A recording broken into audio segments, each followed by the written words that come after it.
Hello, everyone. Thanks for joining us for the Spotsylvania 300 lecture series.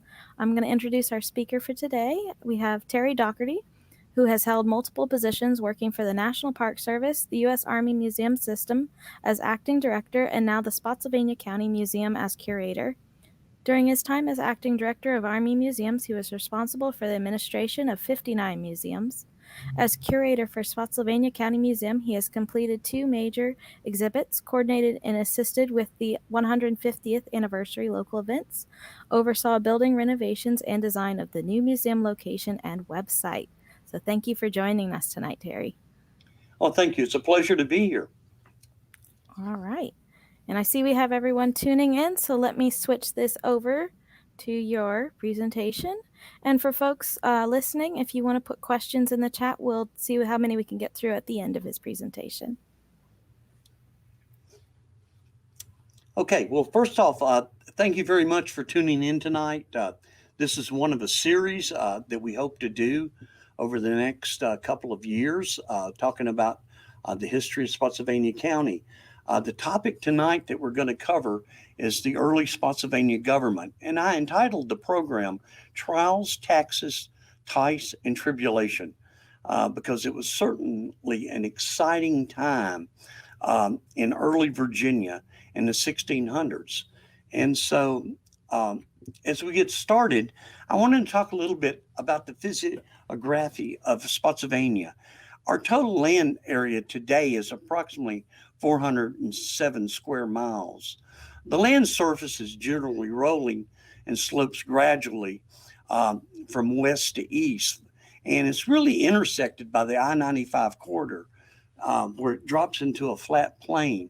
And we're kind of unique in the fact that we go from sea level to about 450 feet above sea level as you move east to west along the western section of the county.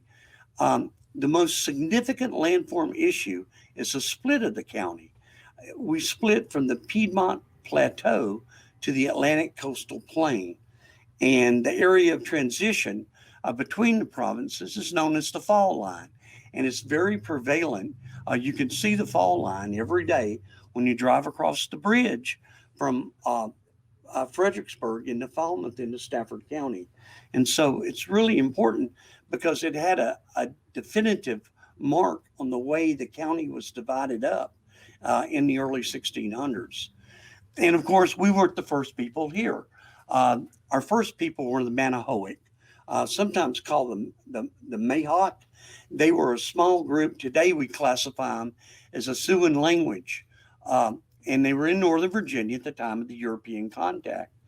They numbered about 1,000, and they lived primarily along the Rappahannock River, along River Road, west of modern Fredericksburg in the fall line, and east of the Blue Ridge Mountains. Now, they were hunters and gatherers, so they actually lived in villages, but when spring and summer came across the landscape, they would pick up and they would go hunt to the west because the game was plentiful, and then return back to the villages in the fall and the winter. Now, strangely enough, with the first European contact, which was John Smith, starting in around 1607, when he explored the area, they didn't put up much resistance because it was so much land to the west that they gradually just kind of moved out of the area and went to the far west as the inhabitants started to come into the county. And as you can see from this drawing, which was done by John Prine, they were very fierce and warlike. And eventually, believe it or not, they would descended down into the Sioux tribes of the Great West. We used to talk about a famous American general by the name of George Armstrong Custer. He ran rampant over Spotsylvania County during the War of the Rebellion, which is the official U.S. government term for the Civil War. But he would run into the descendants of the Manahoic out in the Black Hills of South Dakota in the Valley of the Little Bighorn. So, history over time has a way of reconnecting. So we talk about our early inhabitants. With the abolition of the charter of the Virginia Company of London in 1624, the administration of the colony was placed directly under the crown, and this included the disposal of land. And it fell to the governor to use his broad powers to issue the land patents to the future owners of Spotsylvania County. And so he had a special council made up of 12 individuals. They were called the Privy Council, and they were authorized to grant the patenting of lands to any person who qualified as a planter. Now, in practice, the acreage was awarded to the person who paid the transportation cost of the immigrant and not to the settler himself. And this method, it was called the headright system, and it was employed as a major means of distributing virgin lands in Virginia in the 17th century. And our map on the left-hand side, it shows the landowners of future Spotsylvania County. And actually, from the initial patents, there were 17 of them. And unfortunately, some people did not take advantage of their patent. They allowed it to expire. It was an ongoing situation. And so the headright system, it granted 50 acres to any person who migrated to the colony. And so a man who came to the colony into the coastal areas of Virginia, say he had a wife and 4 children, he was granted a total of 300 acres, provided they fulfilled the residency requirement, which was for 3 years. At the end of that time, he was granted an additional 300 acres. And the headright system, believe it or not, was supposed to end in 1625, but it went well into the 1700s. And it had a fee rent of 1 shilling per 50 acres. And it came due on September the 29th, which in England is the feast of St. Michael the Archangel. And so that's sort of how the land got distributed in the early days. And then along came Alexander Spotswood. He was born in Tangier, Africa in 1676. He died in Annapolis, Maryland in June of 1740. We do not know the location of his burial site, but he was typical of the English gentle the gentle class of English society. He was not born in nobility. He was a member of the House of Spotswood. His father was well known for being a supporter of King Richard I, or Richard the Lionhearted. He made his way like a lot of young Englishmen. He joined the military. Probably his father purchased his commission as an ensign in the British military, but he rose through the ranks to lieutenant colonel. Eventually, he would become quartermaster general of the Duke of Marlborough's army. He would fight on the continent at the Battle of Blenheim and actually be wounded. One of the articles that he carried with him when he came to America was his breast shield made of iron with a large dent in it, in which he said he had been struck by a cannonball. Now, most people I know don't survive being struck by a cannonball, but apparently he did. But he was a very interesting individual. He was vain. He could be hot-tempered at times. He was shrewd, and he was very, very smart. He recognized the potential of Virginia, not only for the citizens of England, but some may say also for himself. And of course, he's well known. He established William and Mary College. He built the palace at Williamsburg. And of course, if you ever go down to Williamsburg, you will recognize the powder magazine in the center of the compound. He designed that powder magazine and had it built. He established the magazine at Williamsburg, like I said. And he went on, he was an explorer. He was an adventurer. He led an expedition, which later on became known as the Knights of the Golden Horseshoe, into the interior of Virginia, which included Spotsylvania County. And they were interested really in one thing. There was one major thing they were looking for, and that was gold. Now, they did not find gold on that initial expedition. That would come later. But what they did find, and he recognized it for its potential, was iron ore, especially in the area around Germana today. And so that led later on to the establishment of the Germana settlement, purposely settled for taking the iron ore out of the ground. He also established Tubal Foundry. Now, I'm not going to go in to detail about Tubal Foundry because that's going to be an upcoming program. But it was a major contributor to colonial Virginia. And of course, the other thing that he became responsible for was granting land patents. And he also, in the process, managed to patent over 80,000 acres, a large majority of it in Spotsylvania County, in his own name.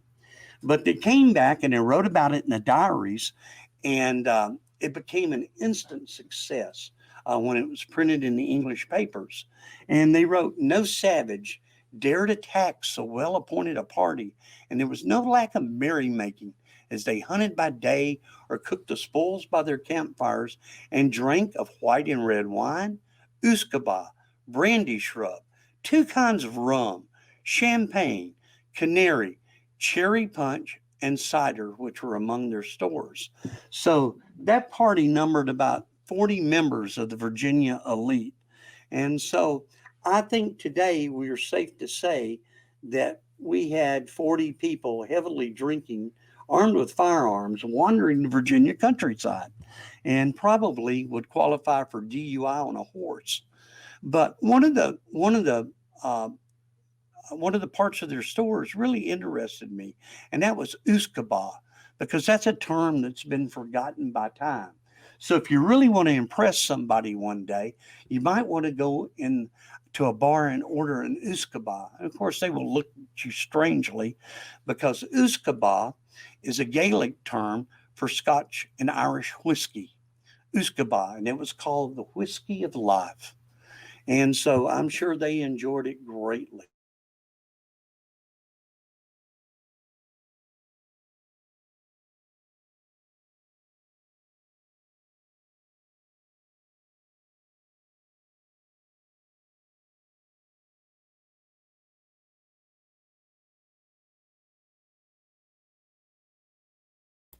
And at that point, Enchanted Castle. And what you're looking at now is an artist's um, representation of that castle. As you can see, it was quite disturbing.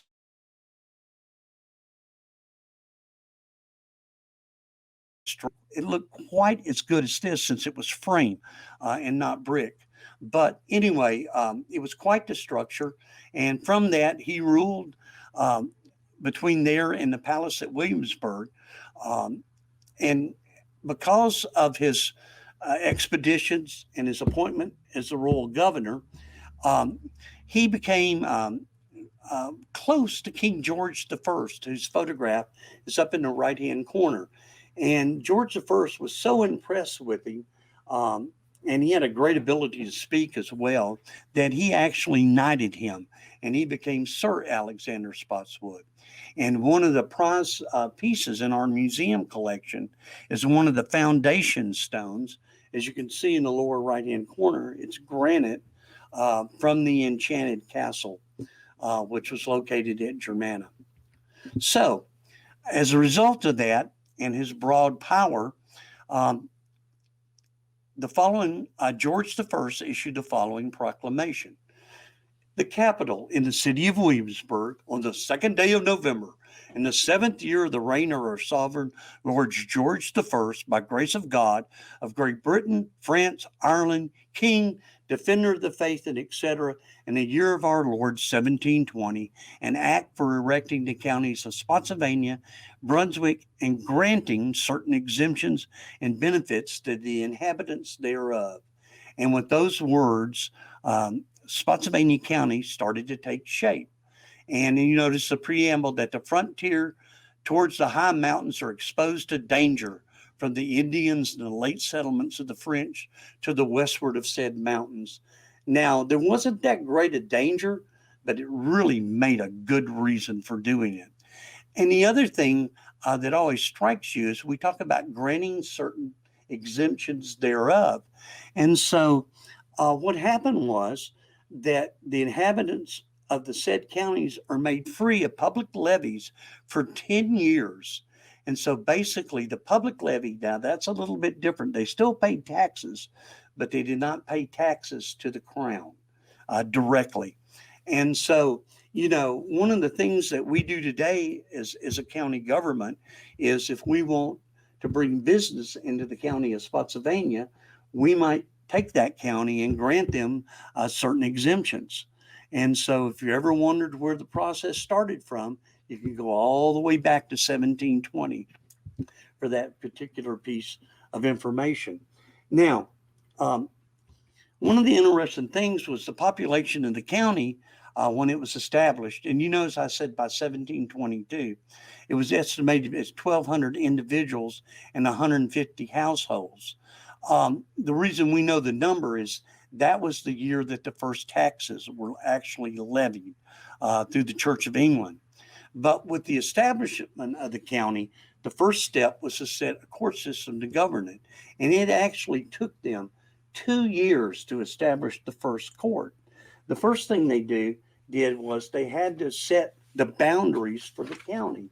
And these boundaries at the time um, were quite fluid. Um, but at a General Assembly in May of 1721, the Assembly actually set the boundary for Spotsylvania County. And basically, it ran on Snow Creek up to the mill, thence by a southwest line to the river North Anna, thence up the said river as far as convenient, and thence by a line to be run over the high mountains to the river on the northwest side thereof. Today we call that the Shenandoah River, so as to include the northern patches through the said mountains, thence down the said river until it comes against the head of the Rappahannock, thence by a line back to Snow Creek. Now, Snow Creek today is below Belvedere Plantation, and the mouth lies today, believe it or not, probably in Caroline County, because we were still working to set the boundary with Caroline County as late as 1964. And we've only recently been able, we believe, to set the Orange County boundary from 1734 here in the past few months. And so you'll notice that basically there's no westward boundary except for the Shenandoah River. And that boundary, was very fluid and violated by the land patents that would follow after that. So, anyway, so what we had was the new court on August the 7th convened at the Enchanted Castle. Now, Spotswood was already absent. He had returned to England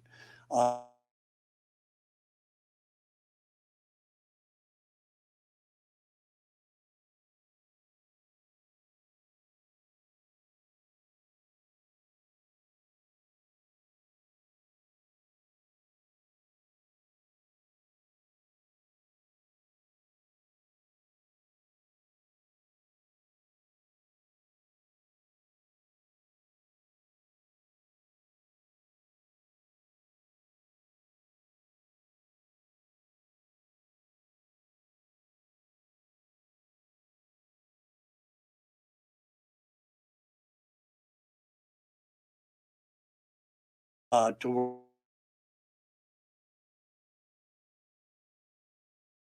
sheriff. And John Waller from the southern part of the county was appointed the first clerk of court. Now, it's kind of interesting because of the size of the county and no western boundary. Um, John Taliaferro, some people pronounce it Tolliver, um, actually lived in Spotsylvania County along with William Hansford and William Bledsoe and John Waller.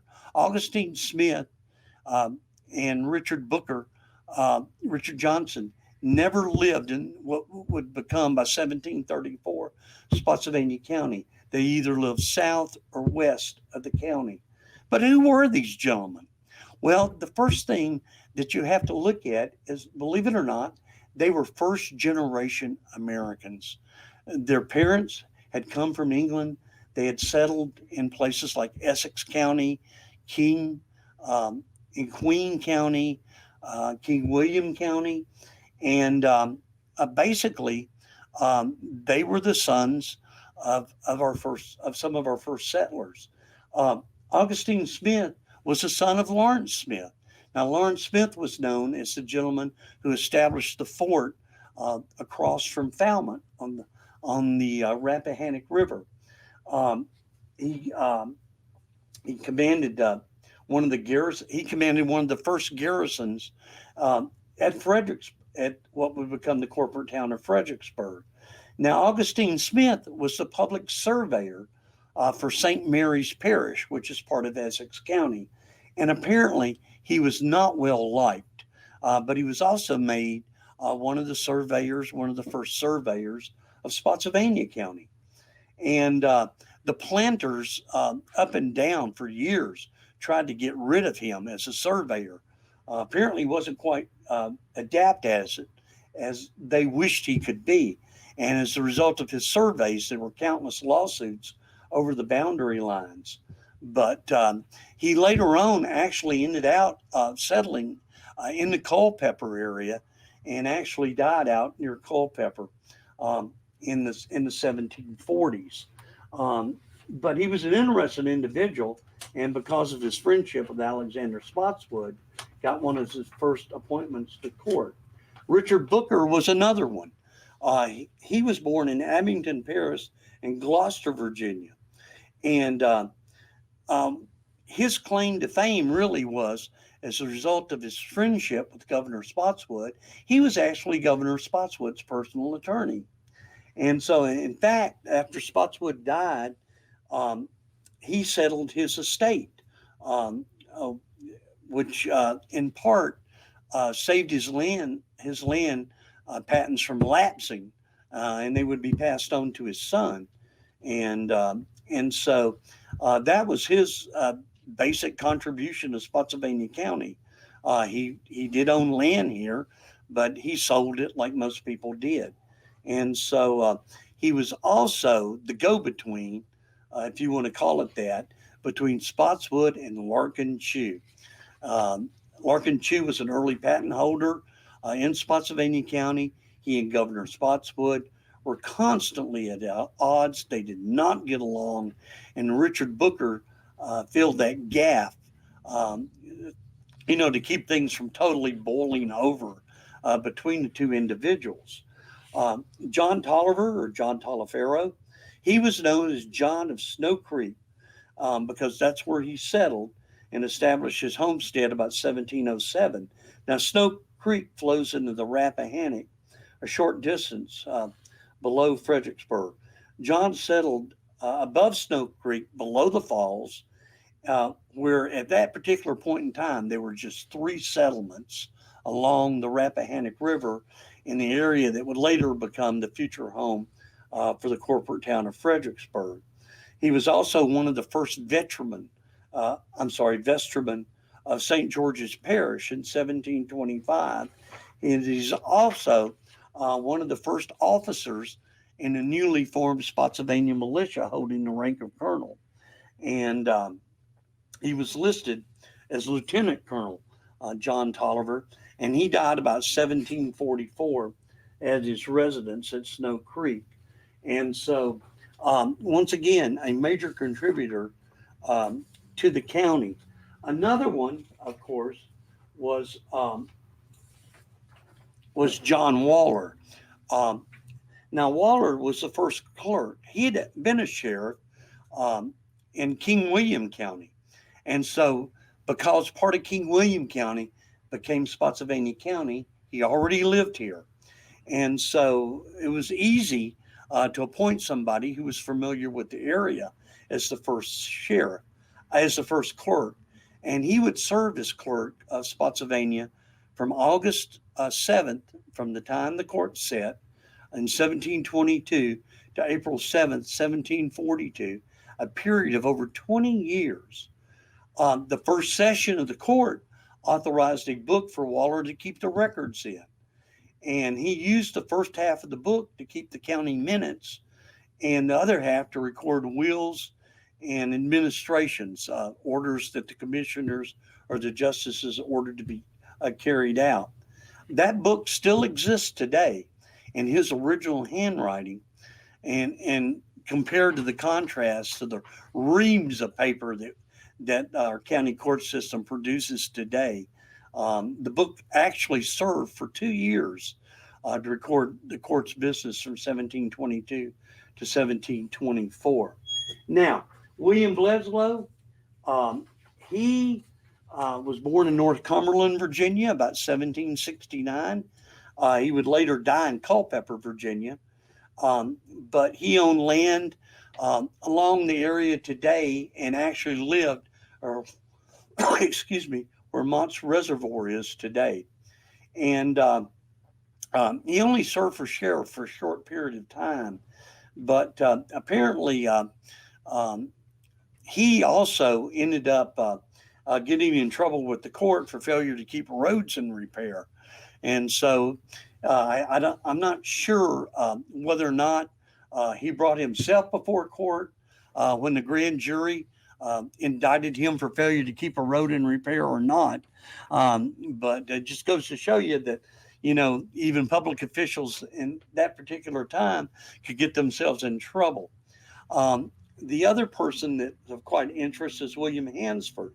He was born in Chiskack in York, Virginia, in 1695. And he would also end up living in what would become Orange County. But he owned quite a bit of land in Spotsylvania County, and thus also a member of the local militia.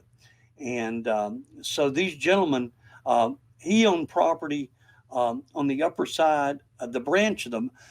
Today we would call it the Massaponax Creek. In those days it was known as a Massaponax Swamp because apparently the area was quite swampy.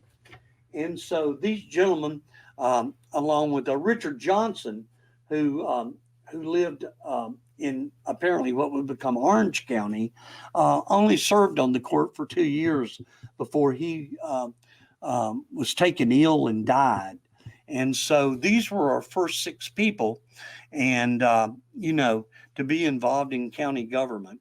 And each and every one of them, first generation American, and they were proud. They were proud people, and not only because of the fact that they were members of the government, they were members of the citizenry. And so as they governed, they governed both ways. They looked out for the rest of the citizens, and they also looked out for themselves. So with that, we also moved to the fact that we had to have a crown attorney. Now, William Russell was our first crown attorney. He actually lived out near Culpeper. Once again, owned some land in Spotsylvania, apparently did not reside here. And he was so far out on the western frontier that he had trouble making it to court, even though the court at that time was being held at Germanna. And so he gave it up to Zachary Lewis in 1733. Now, Zachary Lewis, actually, he was known as Zachary Lewis II, was born in 1702 in King and Queen County, Virginia. And his family immigrated from Brecknockshire, Wales, around 1692. And so he was also a first generation American and schooled by private tutors in the law. His brother John was also a lawyer. They both settled out in the area of Spotsylvania County that is today bordered by Lewiston Road.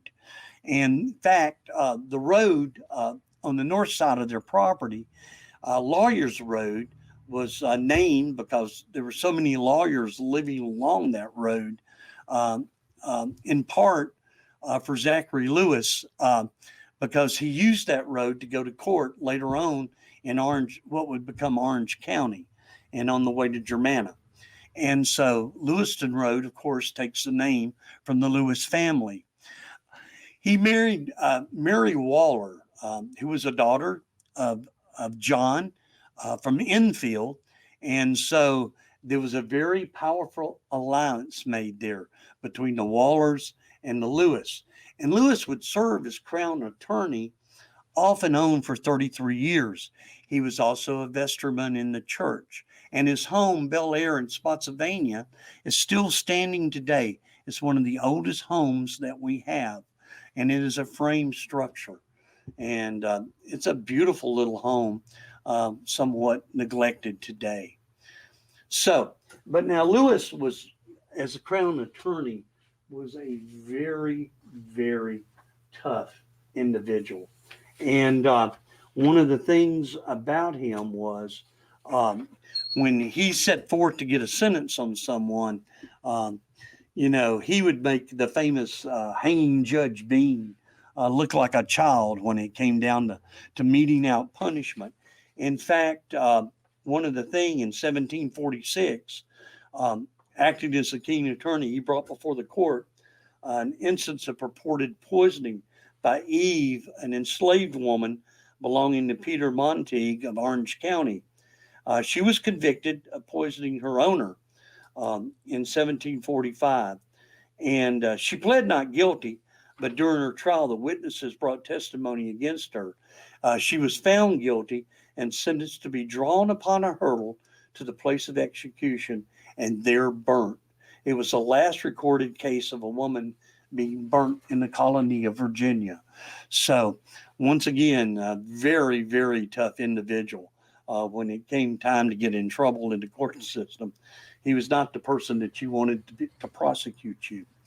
And so, but disputes were common at that time, and they were a way of life. The first court saw 28 lawsuits in addition to presentments to the grand jury. There were countless involving land trespass and debt. At that particular point, a neighbor would sue a neighbor at the hint of an insult. Yet, because they were so temperamental, they would attack each other. It was easily charged with assault. And the indictments from that first grand jury range from failure to oversee a road to violation of the church laws, which you did not do, of which swearing, taking God's name in vain, apparently occurred with regularity, because some of the leading citizens would find themselves brought up on those charges. And so it was an interesting time, for the people. And court day was by far the most important day in the county. Even with the celebrations of traditions from England. And so when you look at some of these cases today, and you look at the sentences that were meted out, they were hard. From 1722 to 1819, the county court, it was the court of record for most Virginians. Of course, we still have a county court today. The justices were required to meet at least 6 times a year. Now, the number of justices varied after 1724 as Spotswood fell out of favor. The new royal governor, Drysdale, would add justices to the court to kind of counter his influence. But they heard all the civil cases. And once a year, we had an orphans court to take care of those that were not as fortunate as others within the county. And so we had the full measure of methods to met out justice. We had the stocks, the pillory, the whipping post, the dunking stool, and of course we had the gallows. In those days, death was punishable by the burning of the hand with a hot iron. And normally they would burn the right hand. Most of us today, when we reach out to make a handshake, pre-COVID, not so much post-COVID as we know it, you would reach out to shake with your right hand. And people, a gentleman would meet another gentleman, along one of the bridle paths and reach out to shake his hands. And they would look at each other's hands before the handshake took place, because you did not want to shake the hands of someone that was branded a thief. The public showed up, and they ridiculed those that were in the stocks or the pillory, if you want to call it that. And in some instances, they abused the guilty, maybe tossing a rotten tomato at them. And so felonies and capital offenses could often result in death by hanging, especially for the enslaved.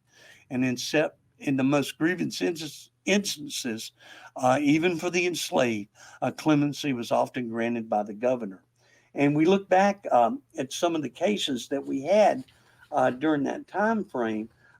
There's a couple of them.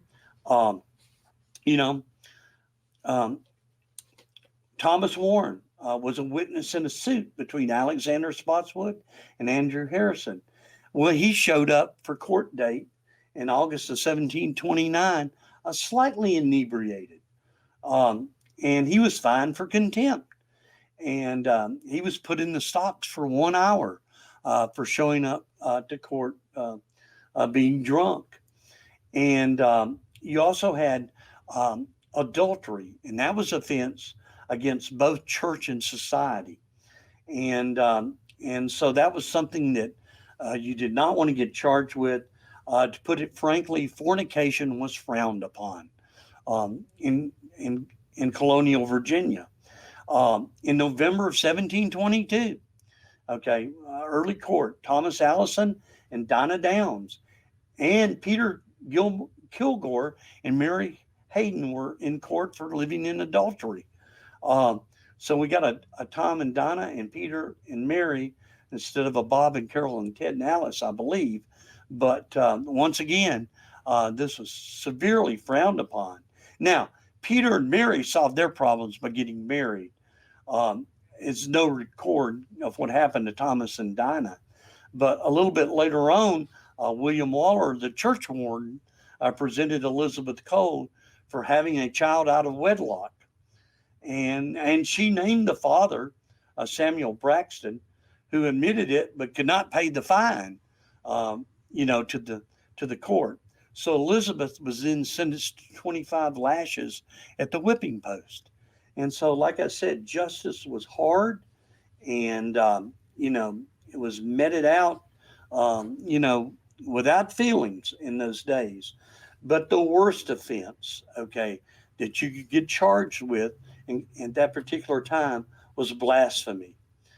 Thomas Morley and John Shelton were summoned to the court in 1724 for baptizing a child belonging to Anne Alsop and naming him Isaiah.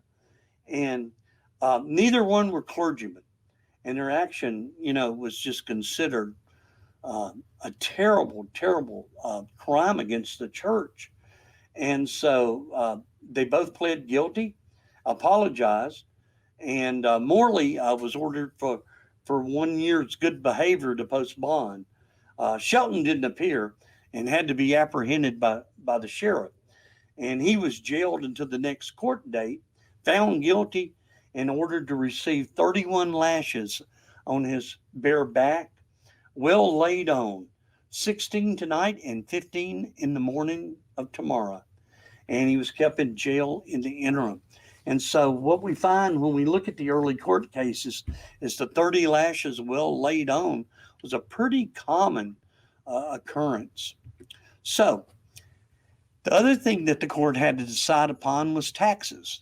Now, we pay taxes today and do not believe for one instance that those who preceded us did not pay taxes.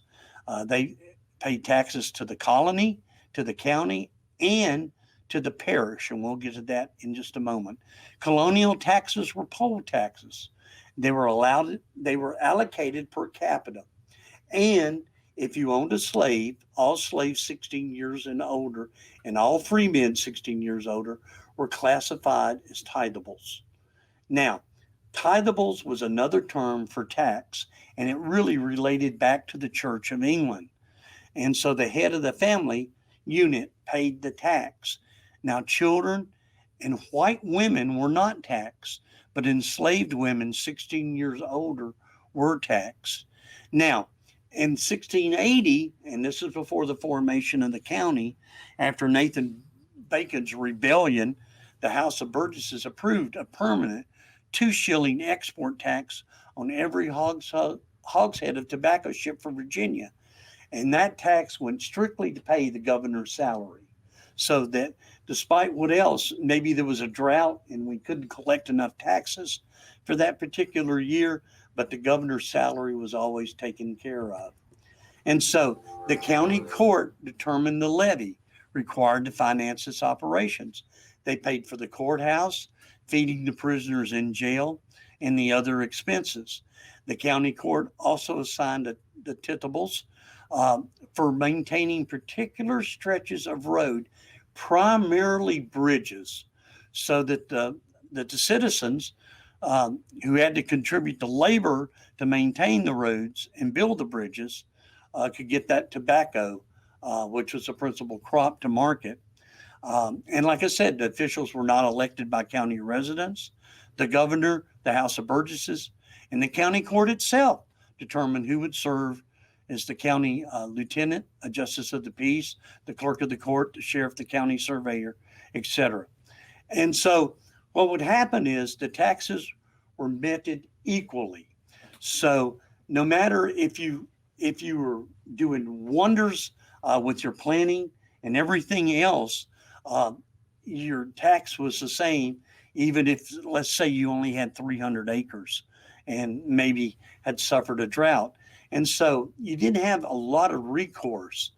We don't have what they call the insolvent records, which was the early term for bankruptcy today. And so a lot of these people, they just simply picked up stakes and moved away if they couldn't pay the taxes. There was a far frontier to the west for them. But if you served as a justice on the county court, you received no salary. It was considered public service.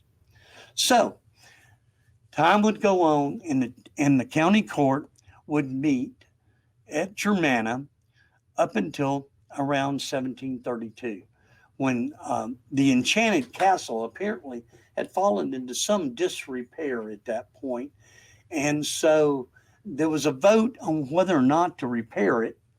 Um, and they were using a large room, which was part of it, or, to build a new court. Well, instead, the General Assembly stepped in and offered them a little bit of assist because they decided that they would move the court to what would later be the corporate, or at that point, the corporate town of Fredericksburg, which at that point was a muddy little settlement on the side of the Rappahannock that really didn't amount to much, um, you know. And so, anyway, the decision was made for the benefit of the inhabitants thereof. Now, there was a lot of question about exactly how much of a benefit to the inhabitant there was, especially if you lived to the far west over the mountain along the Shenandoah River. Needless to say, it was a long, long way to court, but the move took place, and that move would be argued for the next, up until the end of the American Revolution, in terms of time. So, enter Henry Willis. Now, Henry Willis, considered one of the founding fathers of the corporate town of Fredericksburg, actually was a resident of Spotsylvania County at that time. He lived on Willis Hill, which later, pardon me, was renamed Marye Heights as we know it today. And of course, um, Mary Washington University now occupies the greater part of that portion of the geography. But at the time, it was part of Spotsylvania County. He was born, once again, a first generation American in Gloucester County. And he would die about 1740 in Fredericksburg in the Virginia colony. And so, one of the few portraits we have, our early citizens, of course, is Henry Willis. And this is Henry Willis on the left hand side. As you can see, we believe the portrait was likely painted on a trip to England. And so he was a rather interesting individual, not above the man to take advantage of opportunity. And by moving the court to Fredericksburg, and for a short time to his residence, he basically became an influential citizen by his location and the fact that he could make his properties available to the county court. Um, he obtained a patent for land in Spotsylvania around 1727.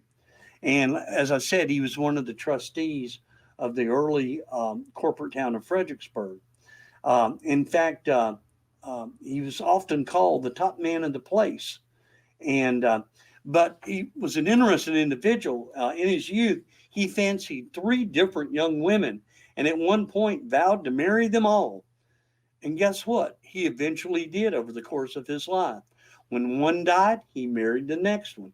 It is, he said, basically, it came down. He courted all three of his wives as maid and married them all as widows. And from those three wives, he would father 10 children. And so um, he was responsible in part for help building the first courthouse that served both the corporate town of Fredericksburg and Spotsylvania. And it was very much, this is an artist's representation of the courthouse in the center photograph. It was a brick, and we believe it to be almost identical to the Hanover County Courthouse, which still stands today.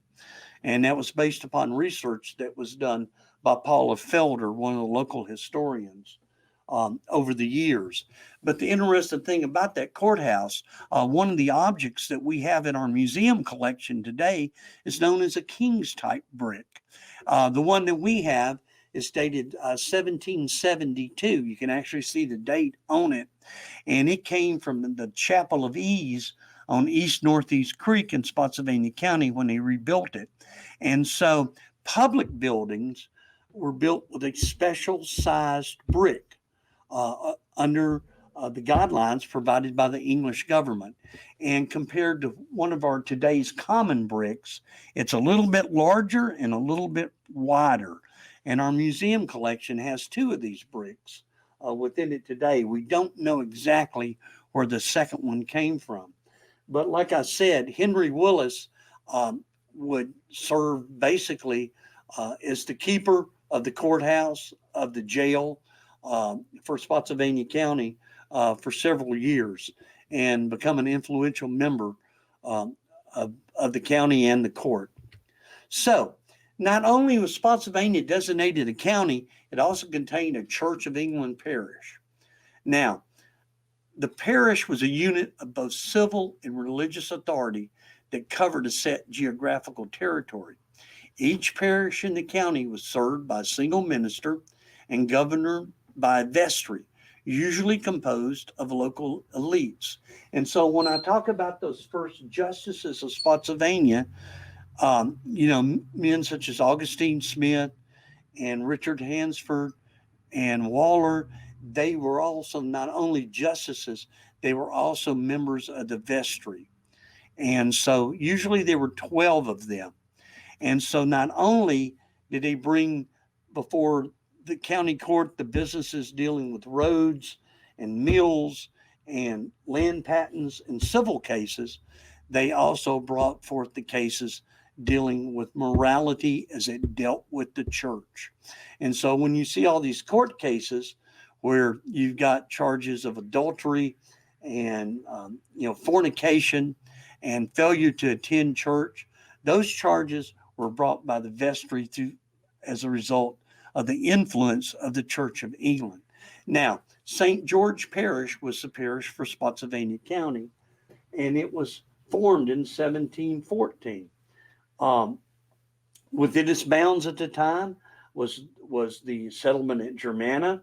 The parish was about 10 miles square and was formed in part reaching out so it could reach those German immigrants who had settled in Germanna, and they also, they could collect the tithables from them.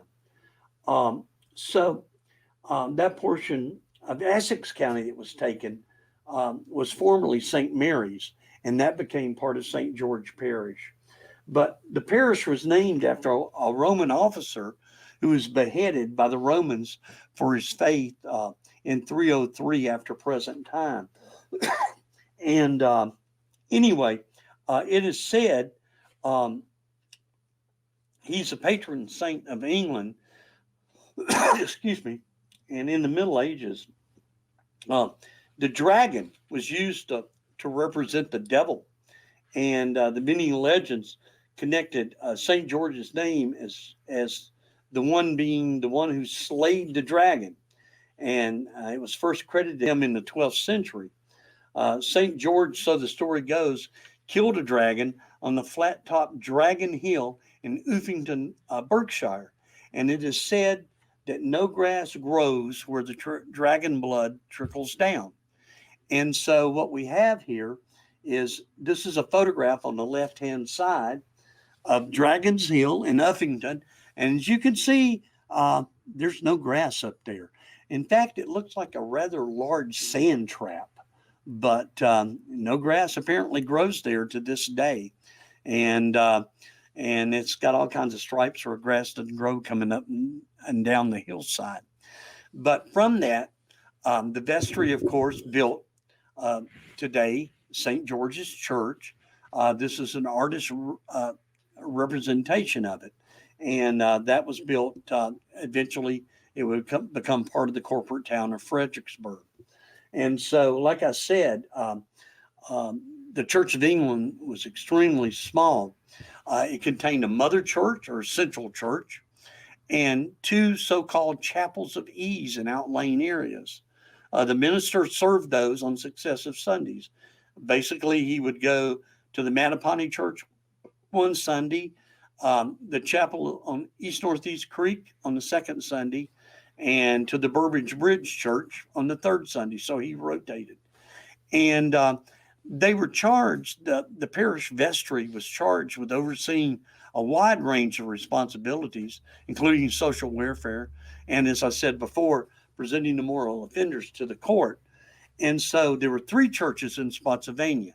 One at Burbridge's Bridge replaced the Rappahannock Church, which was somewhere between Chancellorsville and Ely's Ford in 1770. It was designated the Mother Church, replacing Mattapony Church in 1725, which became the old Mother Church. And then we had chapels of ease in 1734, known as the Pamunkey Church on East Northeast Creek, and of course Burbridge's church, which was basically on the Nye River. And none of these sites exist today, so it's very difficult for us to identify them, except we have a brick in our collection that came from the church on East Northeast Creek. So, if there's one thing that the Church of England left us, it left us the levy of 1734, because this levy really gave us a list of our citizens and how much their tithable was in pounds of tobacco. And you'll notice that they had a vestry for St. George's Parish in October of 1734. And present were John Waller, John Tolliver, William Hansford, Zachary Lewis, John Chew, John Waller Jr., all gentlemen of the vestry. And once again, very prominent in the county court system. And so when we look here, it gives us a list of names. William Richardson, an early patent holder. Colonel Willis, of course, he was reimbursed for supplying the Rappahannock Church with bread and wine for communion once, and as was Ambrose Grayson, who lived down in the area that borders Lewiston Road. Ed Herndon, who lived out near Corbin's Bridge today. So we know the early residences helps us establish them by their names showing up on this list. And when you look at it, you'll notice that George Carter was the reader of the Mattapony Church. That means he read the church minutes and everything. And then Zachary Lewis for prosecuting all the suits for the parish. And so basically he was paid. So it was very probably easy for him, when somebody brought forth a claim or a charge against someone, to take that to the full county court, because he knew he was going to get reimbursed for it. And so it was an interesting group of individuals, to say the least. And also, that Joseph Brock, gentleman, is appointed collector of this parish levy in order to receive each of the tithable persons 72 pounds of tobacco net without any deduction being the parish levy for the year 1734.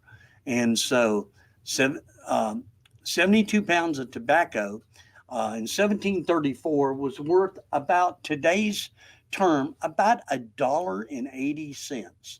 So you can see that the church taxes were extremely high. Okay. And so the Church of England got its funds. On the right hand side is a drawing of what we believe the Mattaponi Church looked like.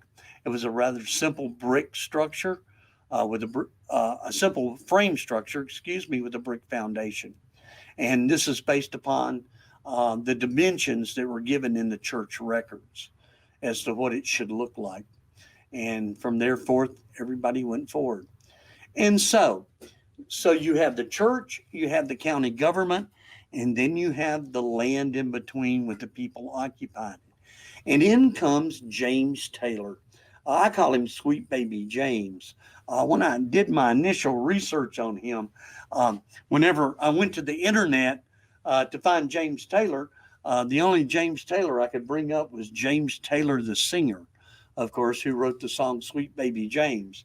So no relation that we know of, but certainly a similarity in names, from the late 1600s till today. But he was a member of a wealthy, educated, influential, and connected family. Again, born first generation America in March of 1675. His mother died when he was only 5 years old, so he was raised by a stepmother. In 1691, King and Queen County was formed, and the Taylor family found itself living there.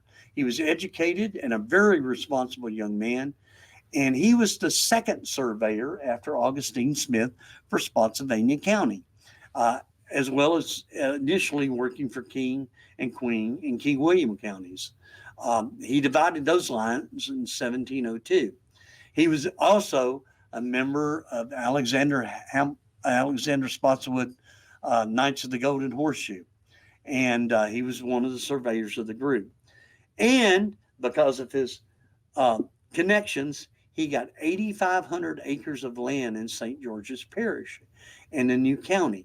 Now, from his list of surveys, from his order book, which was recorded in the Spotsylvania County Court in 1723, we find more of our citizens. As you can see, names start to appear. Some family names still prevalent in the county name. John Hawkins, the Hawkins family, who still today occupy land along today's modern Route 3 on the way to Germanna. Names like Gawain Corbin, whom Corbin's Bridge is named for. The Brock family, whom Brock Road in the county is named for. And so you can see all of these different names. Larkin Chew, that he surveyed for, 9,400 acres, 2,400 acres, and the list goes on until we have about a total of 121,600 acres. Now, this was land that he patented or that he surveyed for other patent holders within the county. And so you can see the list is rather extensive. And, understanding how this was done is really a scientific method. They used what was called a gunner's chain, and it was equal to 4 rods, 22 yards, 66 feet, 1/80th of a mile, or 20.1168 meters. The rectangular area of the edges of one chain and one furlong, 10 chains, is 1 acre. Therefore, the chain is sometimes called an acre breadth. And they had an oath that they took, the chain of an oath.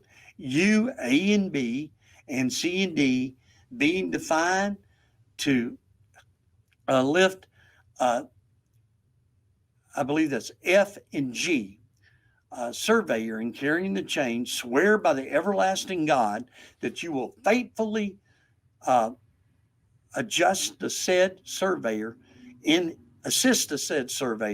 in his surveys, and that you will keep a true account of all lines and measures taken. And so help you God. So they swore under oath that they would get those surveys correct. Uh, but the interesting thing about it is how they went about doing it. Now, meets and bounds are typically the system that uses the physical features of the local geography to describe boundaries of a parcel of land. And it's done in a running prose style, working around a parcel in sequence from a point of beginning, returning back to the same point, um, known as the oral ritual of beating the bounds. Okay. And the term meets refers to a boundary defined by measurement of each straight run of that surveyor chain.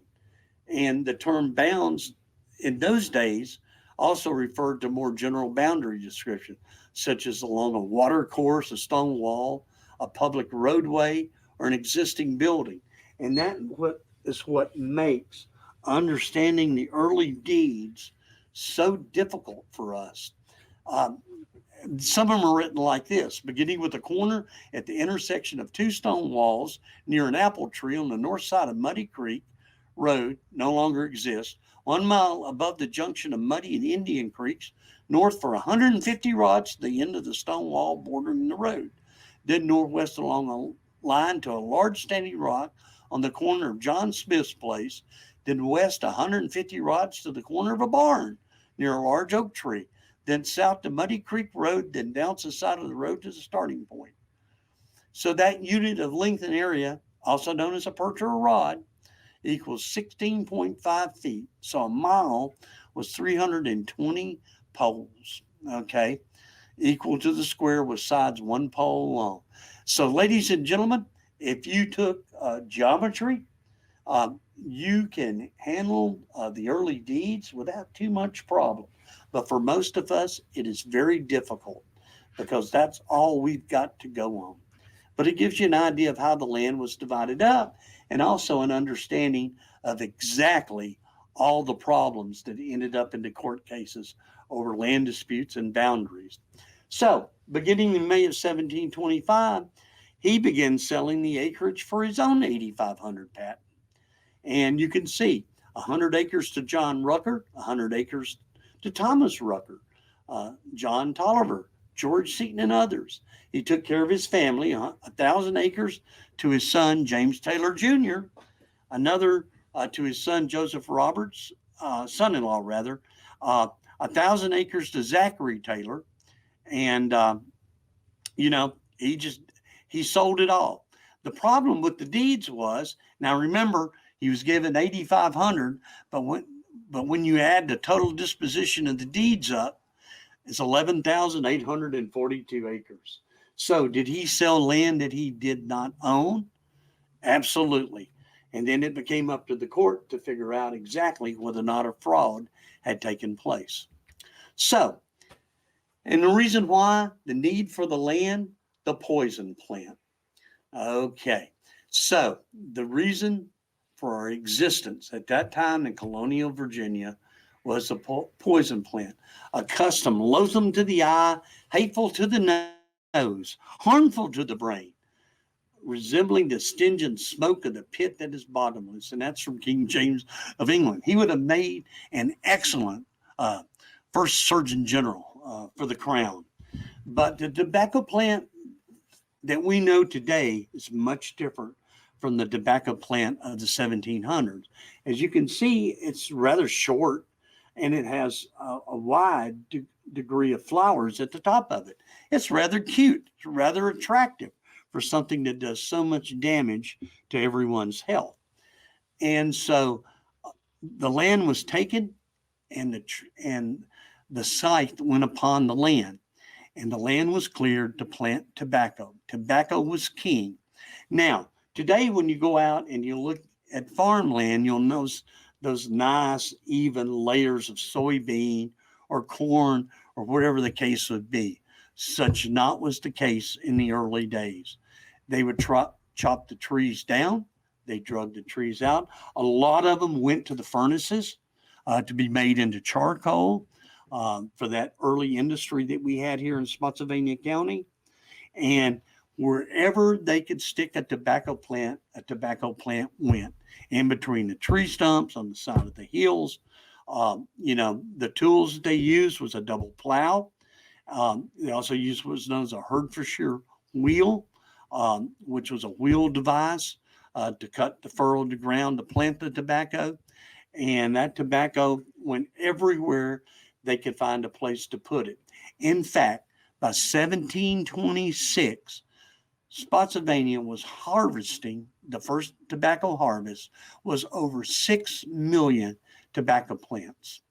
6 million on lands owned by Augustine Smith and Goodrich Lightfoot. Thomas and Abraham Bledsoe. Abraham was the son of William, the sheriff. And you can see the names, and you can see now, in some instances, these people did not own this land. They actually leased it. It was known as lease land. But yet they used it to plant tobacco. And so it wasn't long before the eastern half of Spotsylvania County, while not being totally treeless, was severely denuded of its forest. And of course, tobacco became the monetary value for colonial Virginia. And so what they would issue, once you had that tobacco and you were paid for it, they would issue what was known as a tobacco note. This particular one, it was about the best photograph. We do not have one in our collection that I could find one that would indicate the value. On this one, it's 12 shillings. And so the tobacco note was a form of currency because hard currency was so hard. So basically, you paid for everything in pounds of tobacco that was shipped to England. Now, how did they do it? Well, it was rolling to the river. And so, along with the first court and the lawsuits, there were petitions for roads. And so, our early roads, such as the Fredericksburg Rolling Road, later on probably became, for the most part, the Orange Plank Road that we know today. Well, they petitioned the court for a road, and basically it was the first execution. They called it compulsory purchase. So if you needed a road and it ran through somebody else's land, then the court would allow that road to be cut through the land. Now, the owner of the land was compensated for the amount of land it took to build that road, but there was a little bit of a sideline to that. Once they took the road, then the owner who owned the land next to the road became responsible for maintaining that road. Now, he could use that road, needless to say, but if he didn't want that road, he got a road anyway. And to add insult to injury, he was also forced to help maintain it at his own cost. They called it compulsory purchase. Today, we call it the power of eminent domain. And today, when we want a road in Virginia, we have the Virginia Department of Transportation, and they exercise the power of eminent domain with almost unlimited authority. Very powerful. And so, to get that tobacco down to the river and to the ports, there was one, of course, at Fredericksburg. The major port at that particular point in time was where the Massaponax River emptied into the Rappahannock, known as the wharves at Massaponax. And of course, those wharves and a resultant foundry that was located close by were owned by Alexander Spotswood. And so, he chose well when he chose to build those wharfs there, knowing that all the business would come to his wharf for shipment to England. And so the way they did it was they used hogsheads. The tobacco was placed inside the large wooden cask. There was a hole drilled through the center of it in which they ran an iron axle, probably made at the foundry in Massaponax by Governor Spotswood's working crew, and then attach it to oxen, which are extremely valuable, and roll that forward into the down along the rolling roads. Now, the county really was not involved in building the roads, although they would, on occasion, contribute funds to help maintain a bridge along those roads. Excuse me. So here are some of our early roads. Baylor's, excuse me again, Baylor's Road. Um, uh, the earliest record we have in the county was Timothy Carr's Road. You can see it.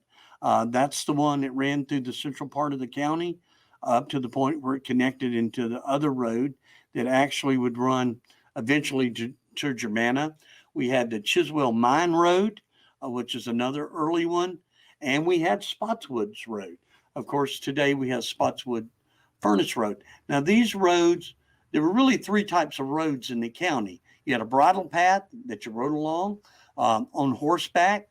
You had a cart path that you could move a small cart upon or a buggy. And then you had the rolling roads, which were the main transportation for the movement of goods and the tobacco. And so the rolling roads took precedent. And so, anyway, our early roads, today, when you go down Brock Road or Thornton Rolling Road, which still carries the name, or you go down portions of Lewiston Road or Lawyers Road, you will notice that the curves and sweeps to that road, by modern terms, some people consider those curves a hazard, but they're the remnants of our early rolling roads in Spotsylvania County. And for some, if you like to get out and drive the back roads, take a journey down some of those roads one day. And just remember when you hit that sharp curve, and that road dips and takes a quick turn to the left or the right, that's the remnant of that early rolling road. And they all went rolling, rolling, rolling to the river. And so the expanding plantation of Spotsylvania required labor, and one method was an indentured servant. In return for passage, the individual could indenture himself to a landowner. The term was set by the landowner, recorded in the court. And after working out his passage in term, he received his release. And so early on, we had a lot of people, and then they would take advantage of that head right, that right to 300 acres, move west, grant their own lane, and they became the pioneers, the people that eventually, by moving forward from those early indentures to settle in what became the United States of America. And it's hard to believe that when you think about it, but it's true. But the thing about indentured servants was basically is the landowner had paid to bring them over here. He trained them in some instances. And of course, at some point, he had to release them. And so they discovered an alternative. And that was the importation of slaves from Africa. Now, the slaves, of course, first came into Virginia in the around, in the between 1609 1616, around that time frame. They were purchased. They became the chattel, the personal property owner, and he paid taxes on them. Slaves were required to attend church. They also had the right of trial for offenses. The local justices proceeded over their cases. They could be freed. We call it manumission. And in some instances, they were freed, and they also received title to the land. And so that power base of enslaved people helped to build Spotsylvania County, along with the indentured servant. And so that's where we're going to end our program tonight. And we've really covered Spotsylvania from about 1720 to 1740. And I hope I did not bore you. That was a lot of information for most of you. But I certainly enjoyed doing it. And I hope to come back and do another one to cover us from 1740 up through the end of the American Revolution a little bit later on as we celebrate the 300th birthday of Spotsylvania County. Well, thanks very much. Folks, if you're paying attention live, if you want to add any questions, we still have some time to answer some. Just put them in the chat and we'll read them out to Terry.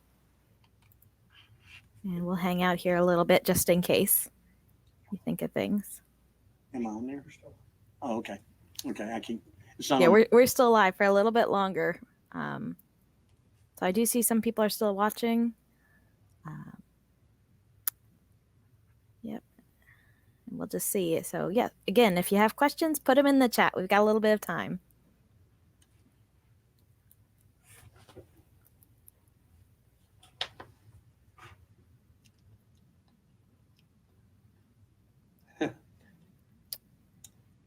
I think I may have made experts on the history of early Spotsylvania County out of all of them. There you go. You've already got a thank you so very much. A lot of great information. Thanks, Kim.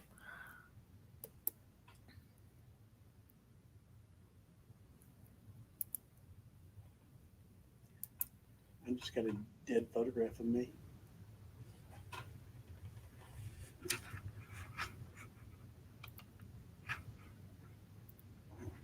Okay, so we've got another question. Well, we've got our first question, I should say.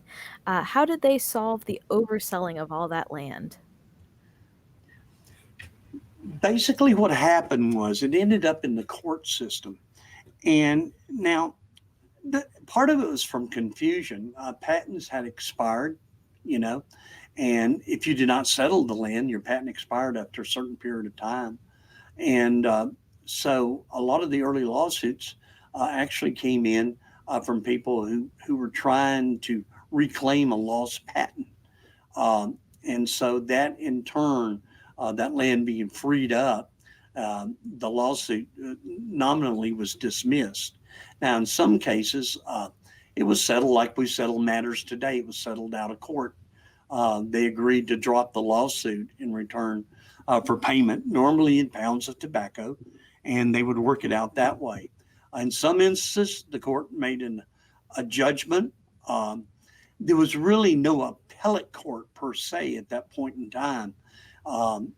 They could appeal to the governor, of course, and to the Privy Council in Williamsburg. But for the most part, the biggest problem they had was trying to deal with Alexander Spotswood's patents because he had patented so much, allowed a lot of it to expire, but yet he had dutifully served the crown. Was a very influential member of colonial society, and so in his particular instance, they reissued his patents, and of course, the people who were residing on that property were forced to move off of it. Okay, great. Thanks. All right. Anyone else have any questions? Still got about 10 minutes left of our total time, if anyone else has something.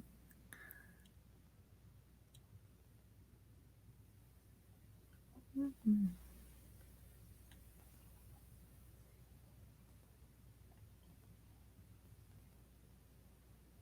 All right. We've got a thanks from Spotsylvania County government. They said you did a great job. Thanks, Spotsy.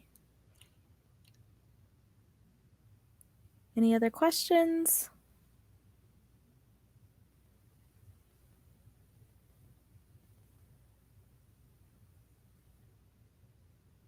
Here we go. Did Alexander Spotswood grow in tobacco and have enslaved labor? Yes, he did. Interestingly enough, Alexander Spotswood did not sell his land. Okay, instead he leased his land, and after he died, of course, in his will, he willed the land to his children, and they continued that lease process up into the late 1790s, early 1800s in some instances. And so, yes, he did use enslaved labor both on his land for the growing of tobacco. And also, now you have to understand, he had managers, the Fox family who resided in Spotsylvania, Fox's lease. He actually leased land from Alexander Spotswood. And we know that he also used enslaved labor at both his foundry at Tubal and at the wharves and foundry at Massaponax. So yes, he did. Okay, and Kim had a comment for your earlier part of the overselling of the land. She says, interesting they would be forced to move off. I guess to solve the issues of that. Right. Well, you've got to remember, there was plenty of land to the west. And a lot of people, who settled here early moved west because it's the classic example, the grass is always greener on the other side of the mountain.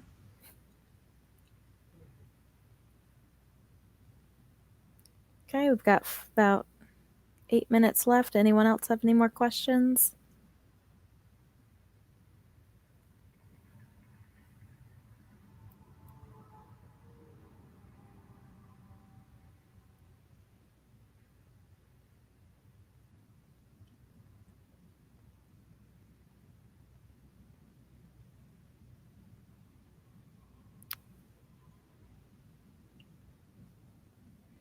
Okay, I think that's probably about it. Folks, I think we'll wrap up here. Thanks again to Terry for being our presenter this evening. That was a lot of great information on Spotsy.